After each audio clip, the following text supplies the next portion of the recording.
hasil daripada Kongres Partai Komunis Cina tahun 86 itu menyebutkan ada 3 hambatan Cina untuk melakukan penetrasi ke Indonesia.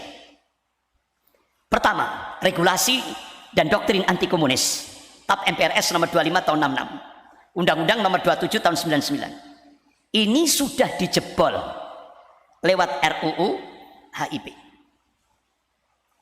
Poin kedua, positioning Pancasila sebagai musuh komunis juga dijebol lewat RUU HIP.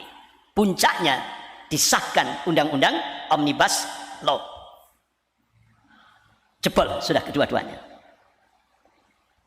Makanya setelah RUU HIP dimunculkan, Undang-Undang Omnibus Law disahkan, siapa yang terbang ke Cina?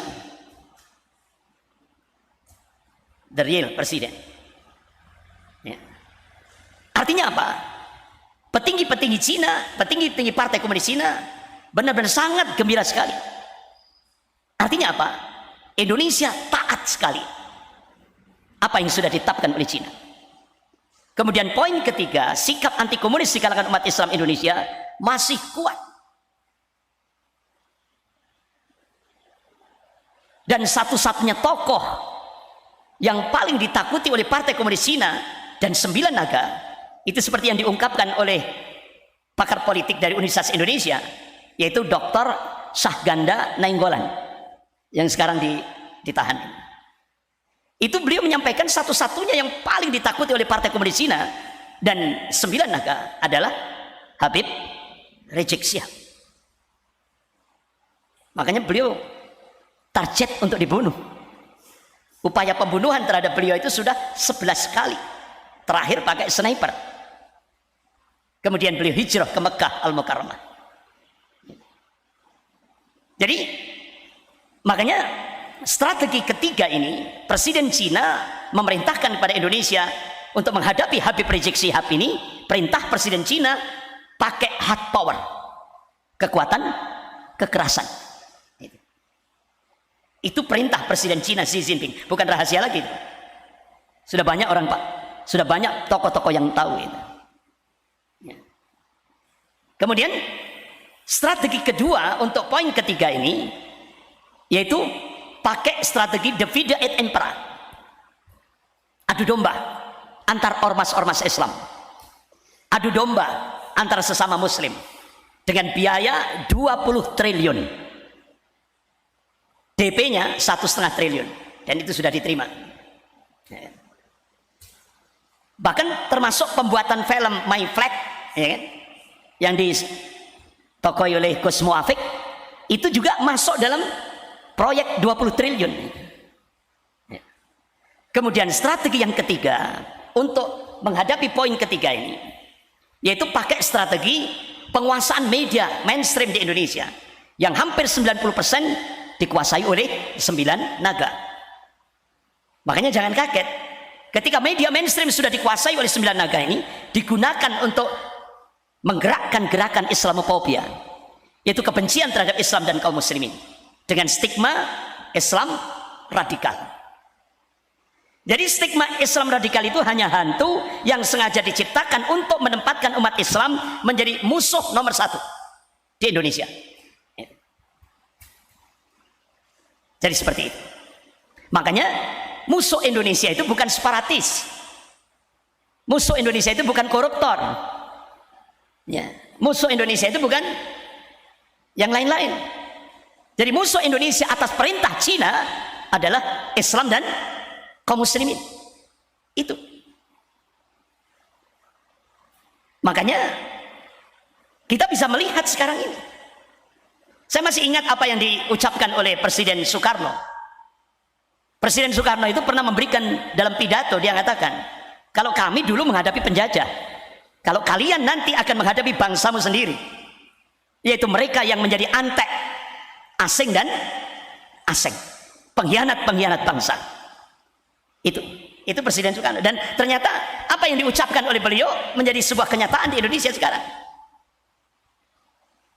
Makanya kalangan kiri, ya, kalangan kiri itu pakai teori mirror, teori antagonistik.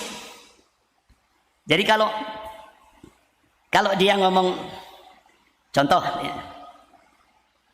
Indonesia tidak perlu hutang. Kenyataannya hutang. Indonesia tidak perlu impor. Kenyataannya impor. Nah, itu. Jadi ini teori mirror. Ya. Jadi yang seringkali misalnya disampaikan sebagai sebuah policy, kebijakan. Bapak-bapak, ibu-ibu yang dirahmati Allah.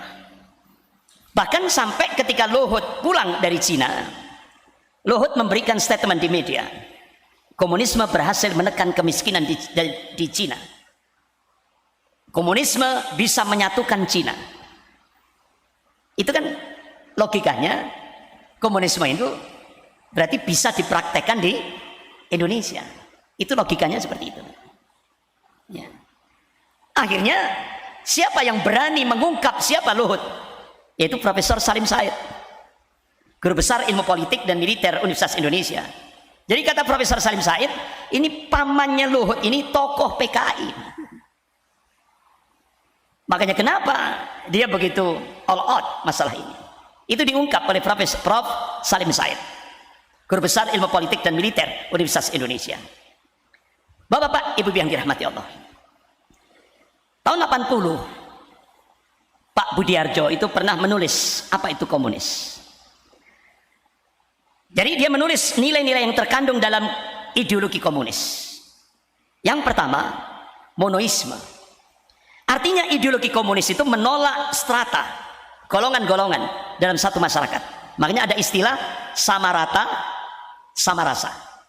Itu prinsip ideologi komunis. Kemudian yang kedua, kekerasan itu dianggap cara yang sah untuk mencapai satu tujuan. Yang ketiga, semua alat negara, baik itu polisi, TNI, birokrasi, media massa, intelektual, dan perundang-undangan digunakan untuk mewujudkan tujuan itu sendiri. Kira-kira semuanya sudah dilaksanakan tidak di Indonesia? Sudah semuanya, tiga-tiganya sudah dipraktekkan di Indonesia. Ini yang harus kita cermati. Bapak-bapak, ibu yang dirahmati Allah. Bulan Januari 2019, saya diterima di kediaman Habib Rizik Syihab di Mekah Al-Mukarramah. Masya Allah, sambutannya hangat sekali. Saya merasakan. Dan beliau menyampaikan, Ustadz Andri, sebelum antum ke sini, ada dua pejabat tinggi negara datang. Akhirnya, karena tamu, akhirnya beliau welcome. Janji di sebuah hotel lantai 16. Begitu sampai di situ, Habib Rizik Syihab ada basirah, ada rasa tidak enak. Langsung beliau minta pindah ke hotel yang lain. Alhamdulillah, beliau diselamatkan oleh Allah dari operasi intelijen. Begitu pindah ke hotel selanjutnya yang lain, Habib Rizik Syihab diminta oleh dua pejabat tinggi negara ini, Habib, duduk manis. Kami siapkan triliunan disiapkan. Artinya Habib Rizik di Mekah saja duduk manis, nggak usah datang ke Indonesia. Apa jawaban beliau? Saya dengarkan sendiri. Langsung saya tolak, Ustadz Andri. Dan saya sampaikan kepada dua pejabat tinggi negara ini, saya akan tetap datang ke Indonesia dan saya ingin menyelamatkan Indonesia dari cengkraman komunis Cina. Itu yang beliau sampaikan.